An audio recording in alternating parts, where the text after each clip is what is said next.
বাকি দুই পার্টি অফিসের মাঝখানে ক্যারিং প্রেস ক্লাব প্রতিষ্ঠিত হয়েছে।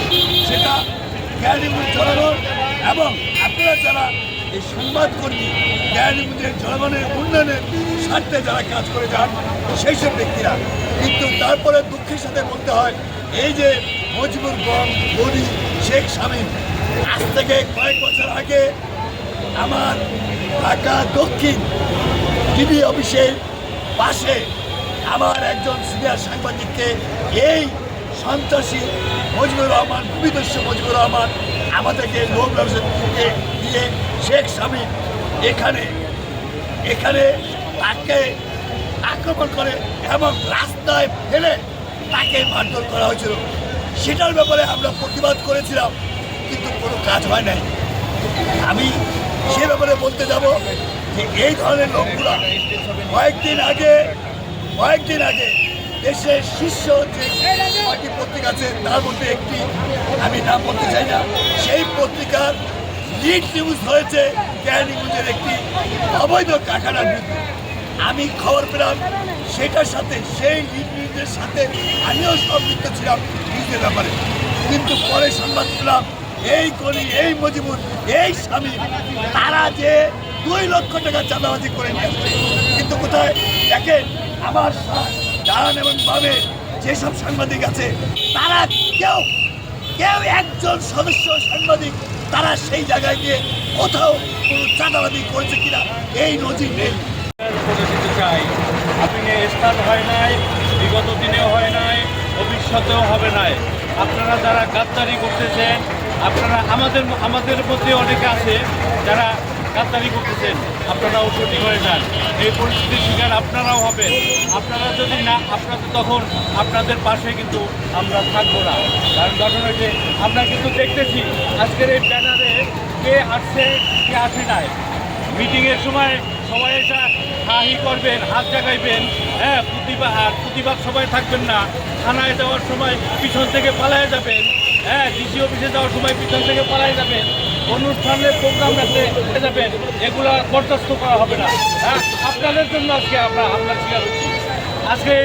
আজকে প্রেস ক্লাব রক্ষার জন্য, প্রেস ক্লাবের সাংবাদিকদের অধিকার আদায় নিশ্চিত করার জন্য আমরা হামলার শিকার হচ্ছি। অতএব যারা এই দুষ্কৃতকারী ভূমিদস্যু মজিবরের দৃষ্টান্তমূলক শাস্তি দাবি করছি, সবাইকে ধন্যবাদ। মজিবর সে একজন ভূমিদস্যু, গ্রামীয় সাংবাদিক, সে সাংবাদিকরা তার পেশাই হচ্ছে মানুষের বিরুদ্ধে লাগিয়ে দেওয়া এবং নাম ভাঙিয়ে প্রত্যেকটা সরকারি অফিস আদালতে গিয়ে তার পরিচয় দিয়ে সে ভয়ভীতি দেখিয়ে কাজ হাসিল করা।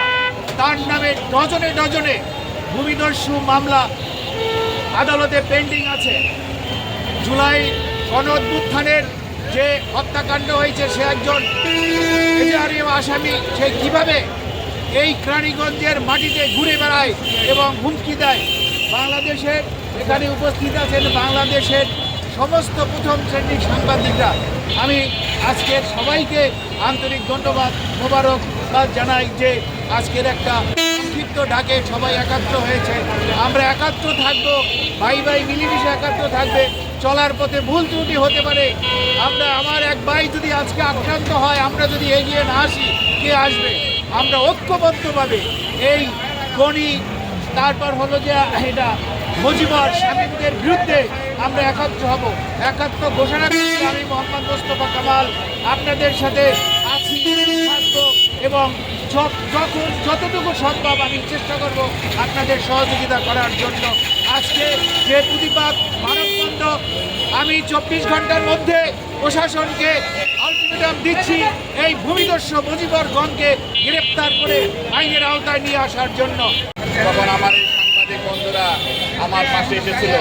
কিন্তু অত্যন্ত দুঃখজনক বিষয়, আমরা দেশ এবং জনগণের কথা এবং সুখ দুঃখ অন্যায় অভিযোগ তুলে ধরতে গিয়ে আমরা আজ সেই সমস্ত কুলাঙ্গার ভূমিদস্যু যারা জুলাই অভ্যুত্থানে জিহাদ হত্যা মামলার আসামি, আজহার নামীয় আসামি, সেই আসামিরা আজ আমাদের এই ভালো কাজগুলোকে পরিকল্পিতভাবে দাবিয়ে রাখার জন্যই আমাদের উপর হামলা করেছে, আমার উপর হামলা করেছে, রাকিব ভাইয়ের আমি দেলোয়ার হোসেন, আমার উপরে হামলা করেছে, মজিবর, শামীম, গনি, এরা ন্যাক্কারজনকভাবে হামলা করেছে।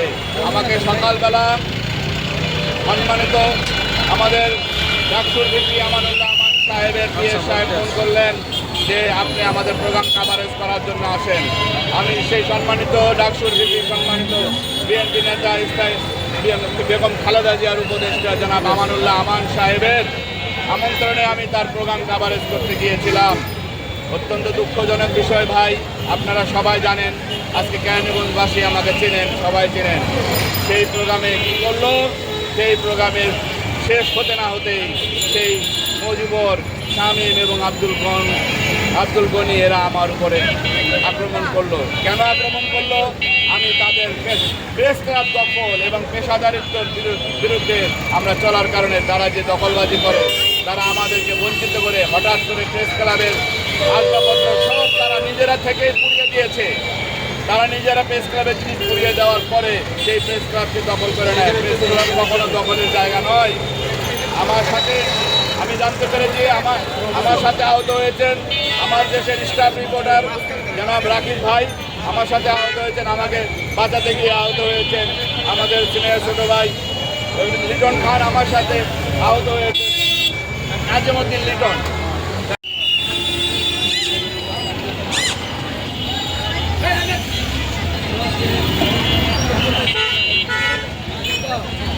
দাদা